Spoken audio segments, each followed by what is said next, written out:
मोठ्याने बोला, मोठ्याने जरा. बघा आई बाबा मला शिकायचे खूप पैसे. बघा बघा हे मुलीला शिकवतात. मुलीला शिकवणं म्हणजे समाजात नाक कापलंच की हो. हो, मुलगी शिकली म्हणजे समाजाची अप्रगती झाली ना. नका शिकू हिला. हो नका शिकवू हिला.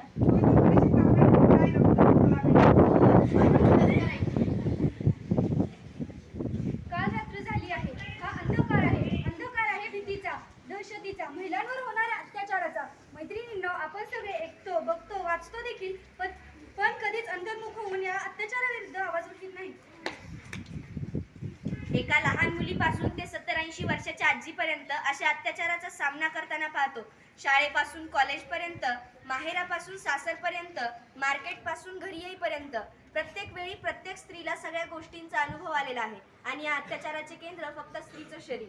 अतिशय घाणेरड्या नजरेनं, किळसवाण्या नजरेने पुरुष स्त्रियांच्या शरीरावर अनेक प्रकारचे अत्याचार व टॉर्चर करून त्यांनी इतकी अतिशय मानसिक आणि हा अत्याचार इतका पराकोटीला गेलेला आहे.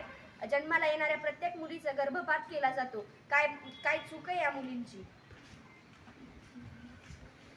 जन्माला येण्याआधीच त्या मेलेल्या निष्पाप जीवाची हत्या केलेला समाज.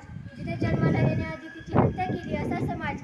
जिथे पदोपदी वेळोवेळी भेदभाव करून त्या मुलीच्या प्रगतीचे पंख छाटले जातात असा समाज. असा समाज जिथे मुलांचे फाजील लाड पूर्ण करून त्यांची अगस्त हट्ट पूर्ण करून त्यांना एका सुद्धा गोष्टीचा नकार न करता अशी मुलं अशा विकृत प्रकाराकडे वळतात.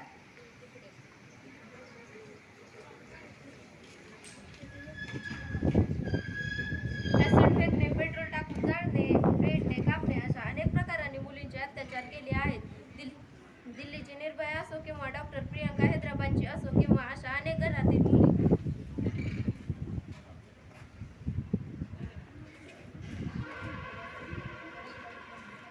मैत्रिणींनो, आपल्या देशातले मोठे विचारवंत बनतात की मुले छोटे कपडे घालतात त्या काळात तर पुरुषांच्या भावना बदलतात. अहो 1.5 वर्षाच्या मुलीचा बलात्कार होतो, कधी आपण बघितले का? 1.5-2 वर्षाच्या मुलीच्या काय भावना शिकवणार आहे? ती 72-73 वर्षाची आई म्हातारी आजी ती कोणाच्या भावना चेतवणार नाही. आपण बघितले का? यात दोष आहे पुरुषाच्या वासना वृत्तीचा.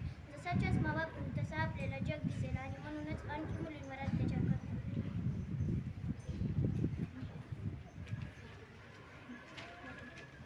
काळ बदलला पण रावणाचा काही अंतच नाही. काळ बदलला पण रावणाचा काही अंतच नाही. कितीही स्त्रीवर अत्याचार झाला तरी कोणाच्या मनात काही खंतच नाही. दिवसामागून दिवस आला रोज एक बातमी येते. दिवसामागून दिवस आला रोज एक बातमी येते. कॅन्डल लाईट करूनच फक्त विरघळून जाते. आज ते असते शुभा तर 2 हात केले असते. आज ते असते शुभा तर 2 हात केले असते. बाईला हात लावण्याचा तो सोडा वाकड्या नजरेलाही कापले असते. 10 तोंडाच्या रावणाचा अंत रामाने केला. 10 तोंडाच्या रावणाचा अंत रामाने केला. पण या शेकडो माजलेल्या रावणांचा अंत कोण करणार? आणि दिवसेंदिवस जळत चाललेल्या बाईच्या भावना येऊन कोण करणार?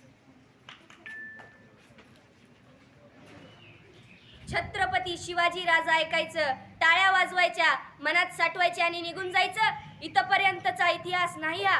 10 वर्षांच्या 20 वर्षांच्या मुलीचा बलात्कार होतो ना, त्यावेळी वाटतं की या महाराष्ट्राला खरंच छत्रपती शिवाजी महाराज होऊन गेलेत का? खरंच हा महाराष्ट्र महाराजांचा आहे का हो? महाराजांचे मावळे ना, शत्रूची जरी मुलगी असली ना, शत्रूची जरी स्त्री असली ना, तरी तिच्या समोर तलवार चालवत नव्हते. आणि आत्ता दिवसा ढवळ्या बलात्कार होत आहेत. नाही वाटत का ती आपली बहीण आहे? कधी कुठल्या मुलीवरती वाईट नजर टाकताना एकदा तरी आठवावं, आपल्या पण घरी एक अशीच बहीण आहे, आपल्या पण घरी एक अशीच आई आहे. तिच्यावर पण असंच कोणीतरी वाईट नजर टाकतं, हे लक्षात आलं पाहिजे.